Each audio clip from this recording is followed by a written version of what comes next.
안녕하세요. 결혼 2년차, 세상 물정 모르고 아직 시댁이고 남편이고 다 좋아 죽겠어야 하는 20대 새댁입니다. 하지만 저는 결혼하고부터 지금껏 유튜브에 미쳐서는 하나뿐인 20대 며느리 등골 빨아먹으려 한 시어머니 때문에 미쳐버리려 하는 새댁이랍니다. 제 사연 좀 들어봐 주세요. 저는 2개월 전 죄다 마스크를 쓴 하객들 사이에서 남편과 죄인처럼 웨딩마치를 올렸어요.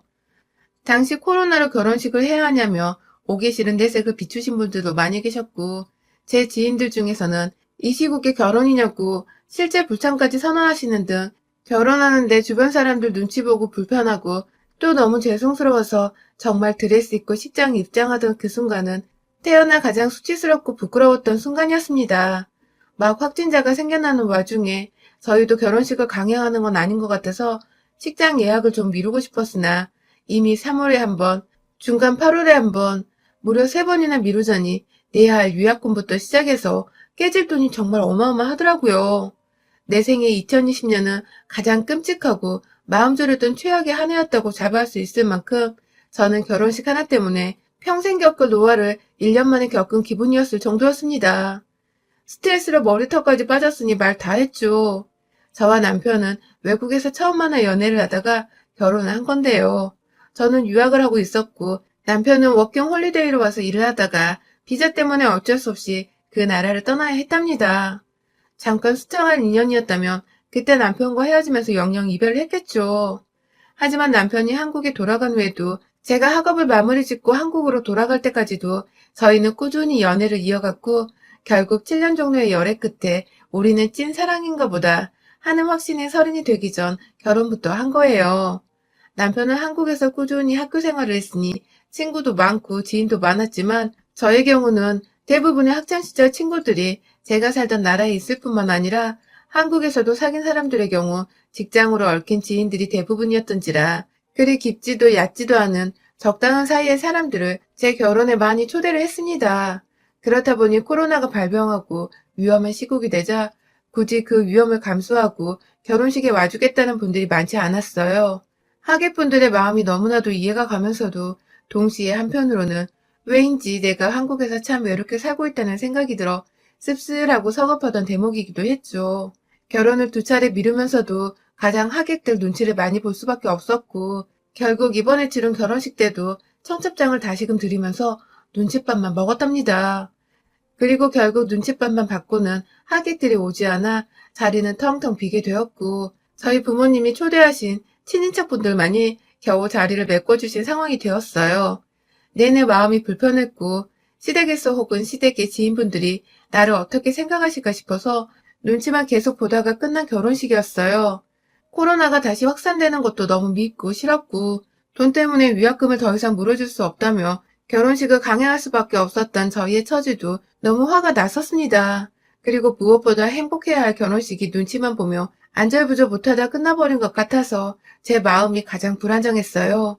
그래도 어찌저찌 남편 손 붙잡고 의지하면서 결혼식을 끝냈고 연애하는 7년간 너무나도 자주 봐왔고 인사도 여러 번 드렸던 시부모님의 격렬한 축하를 받으면서 나의 제2의 인생이 드디어 시작된다고 무척이나 설레하기도 했습니다. 결혼식 하는 것 같이 눈치를 받은 마당에 신혼여행까지 다녀오면 저를 완전히 확진자 혹은 전파자 취급을 하지 않을까 싶어서 직장 동료들 눈치 보며 신혼여행도 생략을 했어요. 그리고는 바로 일에 복귀를 하면서 이틀 정도 짧은 휴가를 내어 신혼집을 꾸며 나가기로 했는데요. 저의 신혼집은 남편과 제가 양가 부모님의 도움을 받아서 구한 집이며 남편 쪽이 20%, 저희 쪽이 80%의 지분을 얻었습니다. 서울은 아니고 경의선 타면 제법 빠르게 서울로 출근을 할 수 있는 경기도에 구한 나름 새 아파트였어요. 식장 위약금을 아까워하면서 요즘 같은 때에 집은 어떻게 새 아파트냐고 하실 수 있는데 위에서 언급한 대로 집을 저희가 무려 절반을 넘게 돈을 내서 샀음에도 불구하고 남편 쪽에서 예물예단도 요구를 했고 식장이며 드레스며 자잘한 것들에 대한 비용을 지불해주긴 하셨지만 코로나로 인해 결혼을 미루면서 생기는 위약금을 내는 것에 있어서는 칼같이 안 된다고 하시면서 시린들을 팍팍 내셨답니다. 돈 아까워 죽겠는 돈지랄이 딱 이거라면서 그냥 결혼하면 되는 걸 가지고 코로나 핑계를 댄다고 처음으로 잘 지내던 시어머니한테서 지랄병이라는 욕도 들어 처먹었네요. 그때 전 시어머니의 모습에 제대로 실망을 했음에도 다가올 결혼식 걱정이 너무 되는 바람에 미처 이 결혼 자체를 엎어버릴 생각을 못했었죠. 지금도 그게 저에겐 천추의 한이랍니다. 아무튼 두 번은 어찌저찌 뉴스에서도 막 조심하라고 식장 인원도 제한을 해버리고 강하게 대처를 하니까 시어머니도 별 수 없었는지 모른 척 들어주셨는데요. 마지막에는 결국 위약금은 자기가 더 이상 못 내니까 저보고 알아서 해결하라고, 자신은 청첩장 이미 돌렸고 하객들한테 미안해서라도 위로금이라도 드려야 할 것 같다면서 위약금에 더불어 시댁 하객들 위로금까지 요구를 하시기에 저도 더 이상 제 돈과 저희 부모님의 돈을 낭비하고 싶지 않아 눈 딱 감고 결혼식을 올렸어요. 여자인 저 혼자 너무 많은 비용을 들여 결혼을 하는 것 같다며 친정아빠는 몇 번이고 이 결혼을 물렀으면 좋겠다고, 뭔가 아닌 것 같다며 절 설득하셨지만 제 기준에서 저희 남편이나 시댁은 나름 괜찮은 사람이라 생각했습니다. 남편이랑은 뭐 몇 번 중간에 헤어진 적도 있었지만 꼭 둘 중 하나는 먼저 찾아가 미안했다고, 잘못했다며 너 없으면 죽고 못 산다는 드라마를 찍어대면서 재회를 하며 연애 내내 이 사람 같은 연인은 또 없을 거란 생각을 하며 살았어요. 그건 남편도 마찬가지였고요. 남편의 경우 워킹 홀리데이를 하면서 힘들 때 현지에서 보다 오래 살고 있었던 저한테 의지를 많이 했고, 저도 외롭던 유학 시절 남편을 만나 심적으로 많은 의지를 했었는데요. 한국에 돌아와 보니 상황은 정반대가 되어 오히려 제가 남편에게 의지를 많이 하고 남편은 지난 시절 떠올리며 절 참 많이도 챙겨줬어요. 제가 친구가 없는 거라니 자신의 주변 사람들을 소개시켜주기도 하고 여기저기 절 데려가면서 구경도 시켜주고 가끔 저희 부모님 집을 함께 찾아가 이쁜 아들 노릇도 해주며 참 고맙게도 잘 지내줬어요. 그 당시 남편의 모습을 보면서 저도 시어머니께 자주 인사를 드리러 갔고 남편만큼 이쁜 딸 노릇을 해드리고 싶은 마음에 정말 살갑게 최대한 모나지 않게 이쁨 받을 짓들을 많이도 했답니다. 사소하게 직접 만든 귀걸이부터 시작해서 지나가다 꽃이 예쁘면 저희 엄마 거랑 시어머니 거를 같이 사기도 했고, 연말이나 새해에는 매번 스카프나 장신구 등 직장인인 제가 크게 부담 없는 선에서 적당한 선물을 챙겨드렸어요. 점점 받고 싶어하는 선물도 노골적으로 내비치시고 심지어 보석이랑 가방까지도 갖고 싶다면서 남편을 통해서 말을 전달하거나 직접 저한테 연락이 오곤 하셨는데 전 또 그게 잘 보이는 방법인 줄 알고 말씀하신 대로 준비해다가 갖다 바쳤네요. 하지만 이게 화근이었나 보더군요. 저희 집이 경제적으로 전혀 어려움이 없는 집이기는 하나 부모님은 저 잘되라고 유학길에 돈을 퍼부어주신 것 외에는 단 한 번도 저에게 큰돈 주신 적도 없고, 저도 학교 졸업하고는 저 스스로 돈 벌어 살며 부모님께 감사하다고 용돈까지 챙겨드리고 있었습니다. 그런 저한테 연애하는 내내 유독 시아버지는 얌전히 계셨다면 시어머니는 늘 결혼을 언제 하냐고 얼른 결혼해서 손주를 보고 싶다는 둥 20대 여자애한테 빨리 결혼해서 애 낳는 거 보고 싶다는 소리를 자주 해대셨어요. 저야 뭐 그게 다 사랑의 표현이고 그만큼 저를 빨리 가족으로 삼고 싶어서 말씀하시는 표현인 줄 알았는데 남편한테 프로포즈를 받고서 본격적으로 결혼한다고 상견례를 하는 자리에서 뭔가 살짝 이상한 분위기를 감지했죠. 너무 많은 애물과 예단을 원하시는 겁니다. 분명 저희 쪽에서 먼저 아파트를 구해다 주겠다고까지 했는데 시어머니는 공짜로 들고 오겠다는 아파트를 굳이 사양하더라고요. 그리고는 글쎄 자신들이 일부를 대긴 할 테니까 애물 예단을 생략하지 말라고 예물에 대한 걱정을 하더라고요. 시어머니는 여자인 제가 집을 해오면 시댁이 줘야 할 애물에다는 생략하자는 소리가 나올 거 아니냐며 자신은 곧 죽어도 그걸 받아야겠다면서 끝까지 자신들이 집을 구하는데 일부 정도는 부담을 하겠다고 고집을 피우셨습니다. 처음에 너무 이해가 안 갔어요. 집 구하는데 일부 부담하는 그 가격이 애물 애단으로 받을 금액보다는 클 텐데 그래서 왜 손해보는 짓을 하시나 싶었는데 어머님이 건네주신 종이 한 장에 딱 알았습니다. 그 종이에는 유학 갔다 온 저도 딱 하나 가지고 있는 샤넬백에 어머님 본인뿐만 아니라 시아버지와 남편 이모 되시는 분들의 새 한복 세트는 물론이고 자기 보석함까지 딱 지정하셔서는 그 안에 유색 보석 그리고 진주 보석 세트 하나씩을 담아달라더군요. 거기에 현금 1,000만 원이요. 시어머니는 저를 완전히 부잣집 딸내미로 보고는 톡톡이 덕을 보겠다고 그 많은 것들을 아무렇지 않게 달라고 목록에 적어오신 겁니다. 돈 밝히시는 분이라는 걸 뼈저리게 느끼며 저희 부모님께서 그렇게 주고 애 팔듯이 시집 못 보낸다고 이 결혼 무르라는 소리를 상견례 자리에서 시부모 면전에 던지셨고 죽어도 애물레단을 직접 받아야겠다던 시어머니는 그제서야 하나 취소하겠다며 한복 세트 하나를 빼겠다는 개소리를 해대셨죠. 결국 그날 저희 부모님은 상종 못하겠다며 자리를 먼저 뜨셨고 저는 부모님 따라 나가며 울고불고 난리가 났고 시어머니는 그제서야 진짜로 이 결혼이 파토나는 거냐며 그날부로 하루도 빼먹지 않고 저한테 전화가 와서는 미안하다고 뒤늦은 사과를 하셨습니다. 거의 무릎까지 꿇을 지경으로 집까지 찾아와 저희 부모님께 사과를 하신 바람에 어찌저찌 저희 부모님도 그 사과를 받아들이고 결국 제가 결혼을 할 수 있었던 거예요. 결혼할 적에도 우리 딸이 애물려던 일로 평생 책 잡혀 사는 거 아니냐고 걱정만 하던 저희 부모님은 결국 저 몰래 저희 시어머니께 연락을 해서는 샤넬백의 진주보석 세트 하나를 준비해서 시어머니께 보내드렸답니다. 저는 이 사실을 나중에서야 시어머님이 역시 너네 부모님이 통이 크구나 하면서 좋다고 전화가 와서는 자랑질을 해대길래 그제서야 알아챘고요. 결혼을 하면서 참 하객이며 시어머니며 저희 부모님께 눈치 보일 일들이 너무 많아 죄스러웠습니다. 결혼하고 진짜로 잘 살아서 앞으로라도 좋은 모습들만 보여줘야겠다는 다짐을 수도 없이 했어요. 그런데 결혼하고 2달 차인 지금 상황은 절대 뜻대로 흘러가지 않았습니다. 전 그간 왜 그렇게 시어머님이 선물에 목숨을 거셨는지 그리고 저 결혼할 적에 공짜로 준다는 집은 왜 안 받고 기어코 일부 돈을 지불하면서까지 현금 보석과 예물 예단을 받아내려 하셨는지를 아주 기가 막힌 타이밍에 알게 되었답니다. 마치 판도라의 상자를 연 것처럼 말이죠. 제가 평소에 유튜브를 정말 자주 봐요.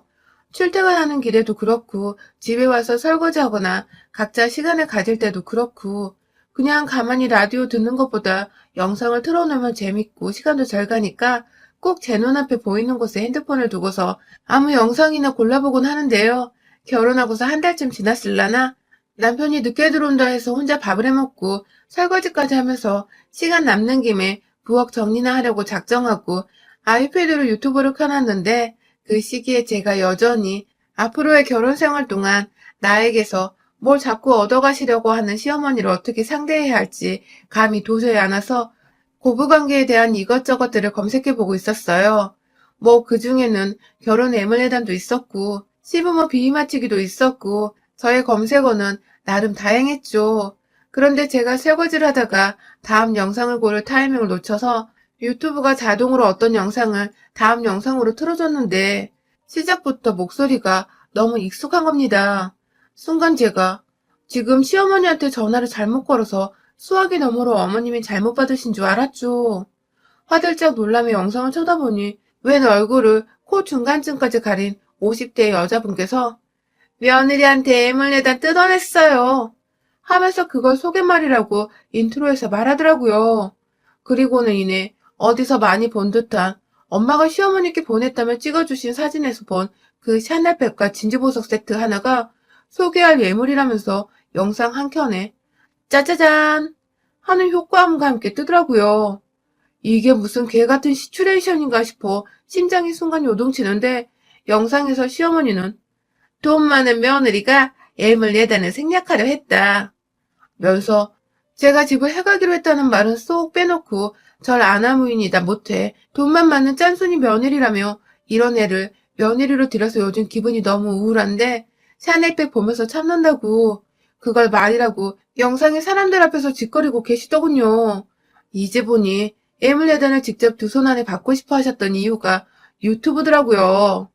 애물로 받은 샤넬백이라는 제목으로 이미 조회수가 3천이 넘어가고 있고 전 저대로 이게 도대체 무슨 일인가 싶어서 계속해서 손발은 떨려오고 당장 남편한테 전화를 하려다가 참았어요.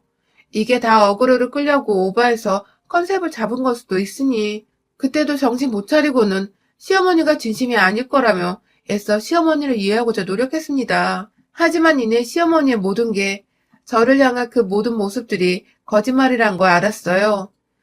지난 영상들을 하나도 살펴봤는데 그간 제가 선물한 모든 것들이 영상에 올라와 있었습니다. 어떤 건 평범한 데일리 영상인데 올려놓고는 제가 선물해드린 스카프를 매며 이런 촌스러운 거 사오는 애를 며느리로 삼아야 하냐고 욕을 하셨고, 또 다른 영상에서는 아들 여자친구가 해주는 건 에르메스 가방을 받을 때까지 멈추지 않을 거라며 제 돈을 뜯어내시는 것에 희열을 느낀다는 말씀도 꺼내셨습니다. 얘가 모자라서 시엄마가 해달라는 거 곧잘 해준다며 하다하다 조선시대에 총 부리는 기분이 이런 게 아니었을까요? 하면서 돈만 많은 며느리 기죽이는 방법이라고 구독자들에게 제 소개를 하기도 했어요. 댓글에 그가 며느리 욕을 얼마나 했는지 며느리 등골 제대로 빼먹어 보라면서 응원의 말들이 줄을 이었고요. 그쯤 되니 저도 제정신이 아니었어요.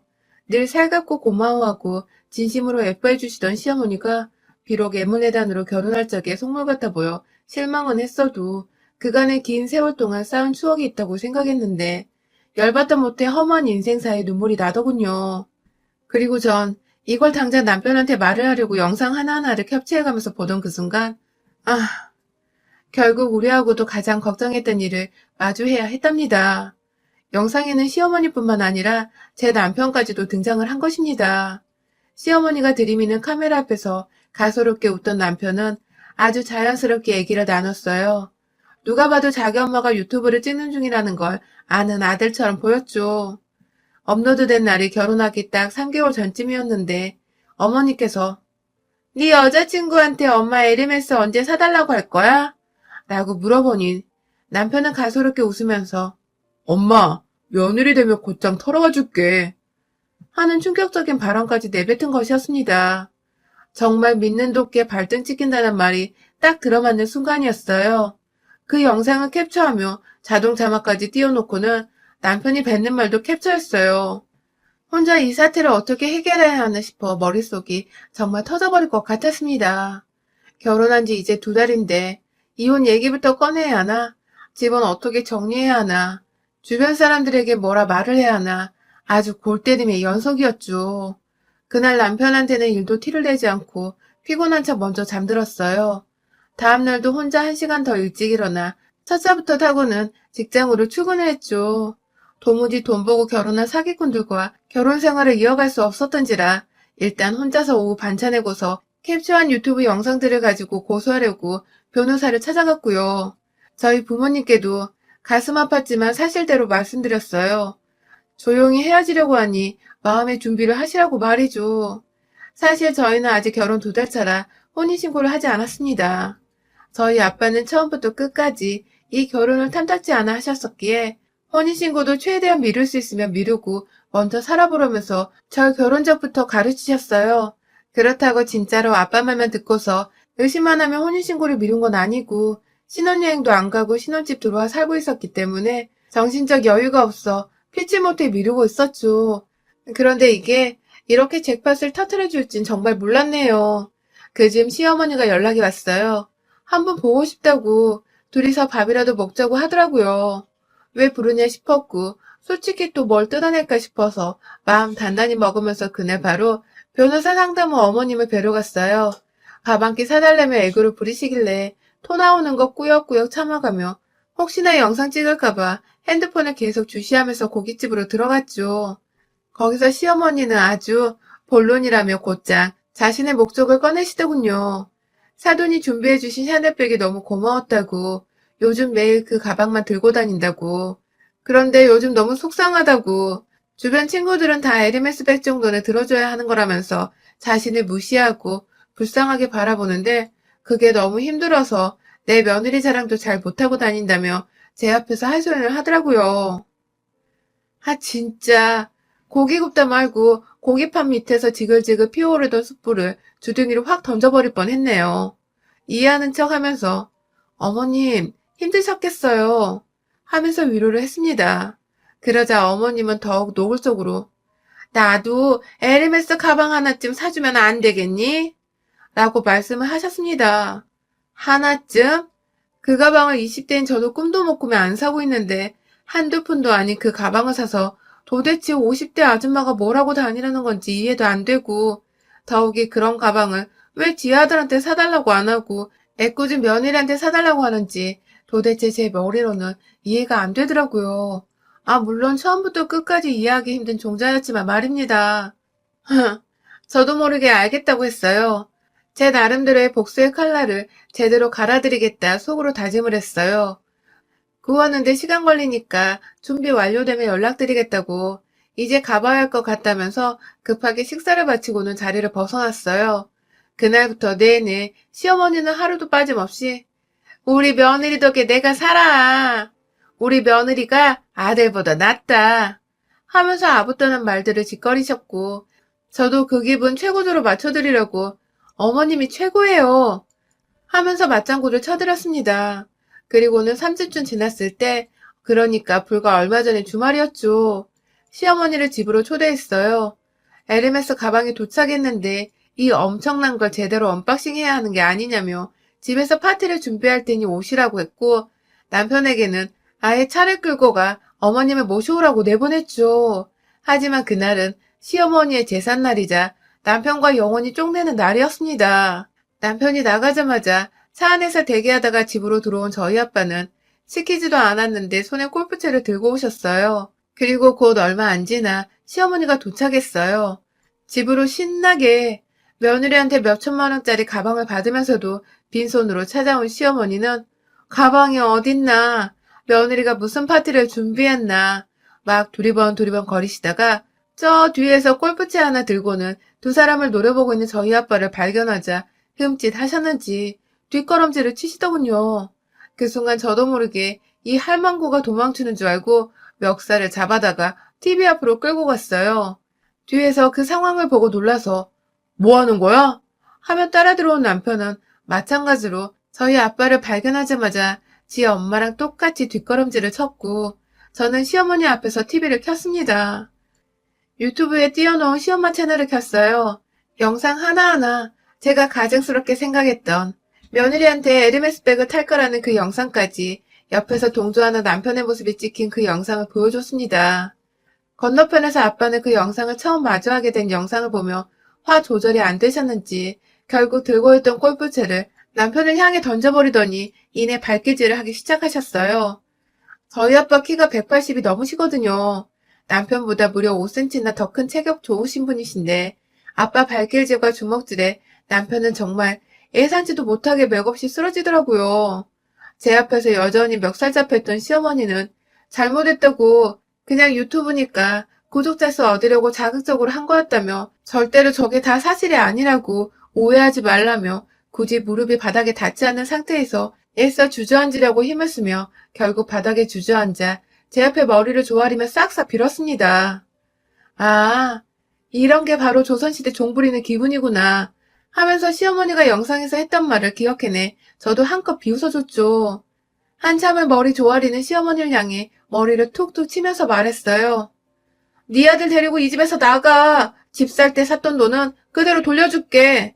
하면서 말해줘. 쫓아낸다는 말에 치를 떨며 일어나 누구 마음대로 집을 나갔냐며 발을 동동 구르던 시어머니. 옆에서 지의 아들은 계속 처맞고 있는데 아들은 신경도 안 쓰는지 이혼하겠다는 며느리 소리에만 노발대발하던 시어머니는 결국 제가 온라인에서 명백한 허위사실 유포에 일방적인 비방 그리고 모욕적인 표현 등을 한 죄로 고소를 할 거라고. 여기다가 명백히 사실혼 관계임에도 불구하고 배우자를 향해 모욕 발언을 하는 시엄마의 행태에 동조한 혐의 등 위자료를 세게 불러서 쫓아내겠다고 하니 그제서야 아들 걱정이 되었는지 지 혼자 덮고 가겠다고 샤넬백 주겠다고 진주 보석 세트도 줄 테니 이혼은 없었던 걸로 해달라는 시엄마. 아휴, 진짜 찌질하고 못나고 노망난 모질이 옆에서 저 터져서 코피 흘리면서 울고 있는 남편이나 며느리 앞에서 다시 한번 머리 조아리며 사죄하는 시엄마나 전 그만 오만정이 다 떨어져 버려서 발로 걷어차 버리며 이 결혼 생활에 쪽냈습니다. 집도 다시 팔았고 남편이 준 돈만큼 다시 돌려준과 동시에 시댁으로 쳐들어가 저희가 준 샤넬백과 진주 목걸이 세트도 그대로 들고 나왔습니다. 살림살이하며 웬만한 것들은 다 저희 쪽에서 준비를 했던 거라 도무지 시댁에선 챙겨갈 것도 없더라고요. 제가 진짜 더럽게 찌질한 것들과 결혼을 했구나 싶어서 제 인생 처음으로 부모님께 부끄러워 죽고 싶었던 순간이었네요. 뭐 물론 그 결혼 철회해서 그 어느 때보다 기쁘고 통쾌한 순간이기도 했지만 말이죠. 시엄마의 별났던 유튜브는 그날 제가 고소 어쩌고 하니까 집으로 돌아가자마자 바로 삭제를 해버렸더군요. 아직도 시뻘건 입술에 웃고 있는 자신의 프로필 사진은 보이지만 영상은 하나도 남겨져 있지 않고 사라졌답니다. 참, 연말까지 별나고도 억수로 운 나쁜 일들 때문에 머리가 지끈거렸지만 어찌저찌 남편과도 그리고 제 등골만 빼먹으려 한 시엄마와도 영영 작별 인사를 했습니다. 올 한 해는 부디 남자 때문에 그리고 괜한 시댁 어른 때문에 속 끓일 일은 없을 것 같아 벌써부터 온수대통 하려는 듯 예감이 좋네요. 여러분도 올해는 작년보다 더 나은 속 끓였던 일들은 말끔히 해소가 되고 마음 편히 지내는 한 해가 되시길요. 여러분의 생각은 댓글로 남겨주세요. 오늘도 시청해주셔서 정말 감사합니다.